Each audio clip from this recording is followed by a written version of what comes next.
Okay, I'm making this video and I thought it might be, perhaps I'll just have a bit of a rant, but then I thought about it more and I thought actually I'll sort of explain some of the background to this one.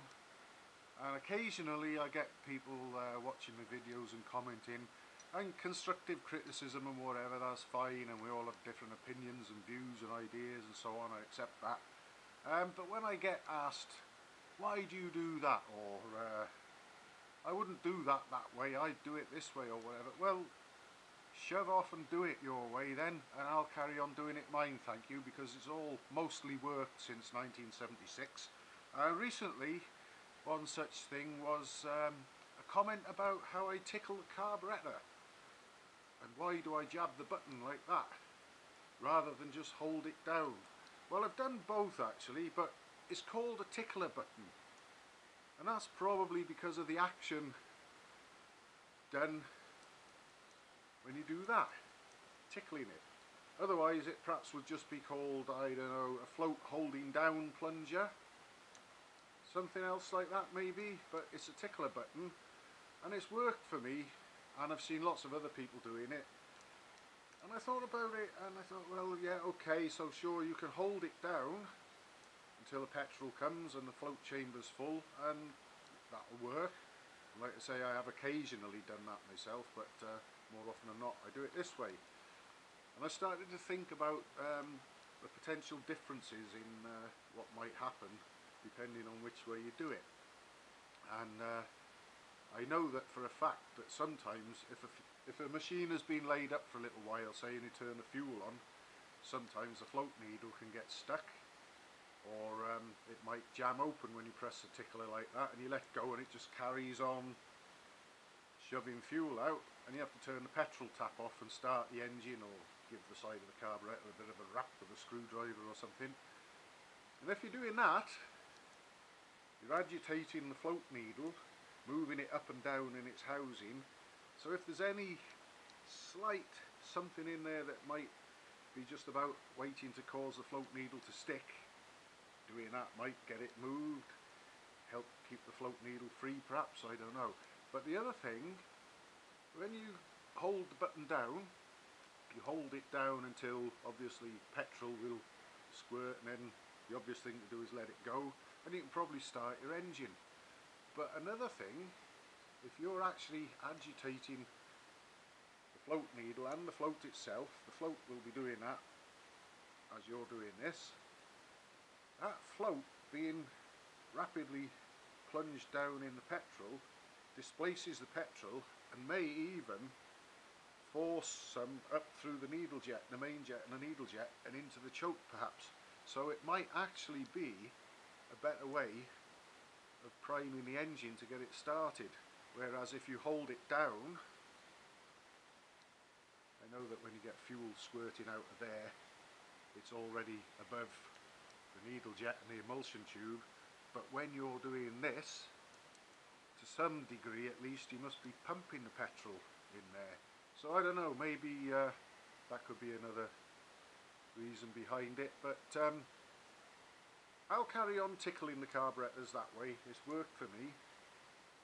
It doesn't seem to hurt my fingers or do any harm, so I'll carry on with that one, thank you very much. But if anyone wants to just hold the button down, well, please feel free to carry on. Another one, oh, and incidentally, notice anything strange about this carburettor? You're not looking at a mirror image or anything. The camera's filming the right way round.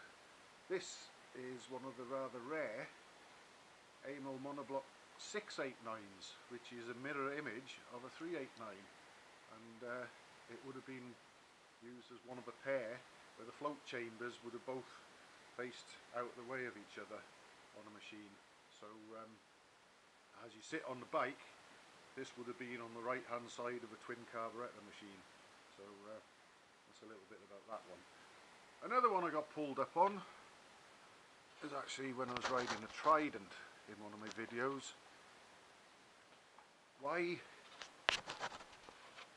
do I blip the throttle? Well, and I've been this has been something people have commented on in other videos of mine. Why do you blip the throttle?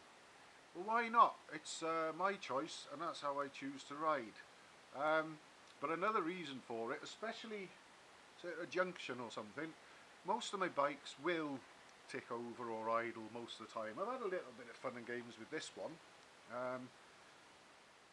but overall it starts easily and it runs well and it goes very well. Sometimes it will tick over and sometimes it won't. But what I don't want to be doing is pulling up at a junction and being so pig-headed and arrogant that I think it's going to tick over and have the engine stall. But just in case, and I do it on most of my bikes, perhaps it's just the way I ride. In fact, it's my own personal choice and I will carry on blipping the throttle. But also, on something like a Trident, I think it also sounds rather good. So I'll carry on doing that as well, thank you. But like I say, this wasn't going to be a rant, and hopefully it won't come across as one entirely, but just thought it was about time I mentioned and perhaps answered some of my armchair critics who I don't know whether they just need to get out more or what it is, or whether they feel that there's a bit of one-upmanship going on, or perhaps they just think I'm a complete clown. Think what you want. But I've been doing this for rather a long time, and that's another one. You get the, I've been doing this for 40 years or whatever. Well, I've been doing it for about 46. Not that I like to sort of brag or anything, I just like to get my head down and do the best I can and enjoy my bikes and try and enjoy my job and hopefully sort some bikes out so that other people can enjoy them. But if you've got your way and would like to make your own videos and tell the world how you'd like to do it, fair enough. But just be aware that when you leave comments like that on my videos, I probably will answer you. And if it gets too silly, as I have done in the past when one guy started threatening another one, I'll just remove the comments entirely, and then you've wasted rather a lot of time and effort on your part because your comments have all gone. But anything constructive or a genuine question or anything like that, fine. But as for me and the way I do things, I'm going to carry on being me and doing them the way I do. It's worked for me, and anyone who thinks differently, you just go and do things your way and carry on being happy with that. And hopefully we get lots more ride videos and videos about what I do with these bikes as I work on them and rebuild them and repair them and so on. And perhaps not everything I do would be the way that certain other people would do the job, and I can occasionally and do get things wrong sometimes. But you're never too old to learn. But I was aware of holding the button down. I do know that you can hold the button down, but it's my personal choice and preference to do that and actually tickle the carburettor and blip the throttle. If you don't like it, make your own videos or go and watch something else. Thank you very much. Have a nice day.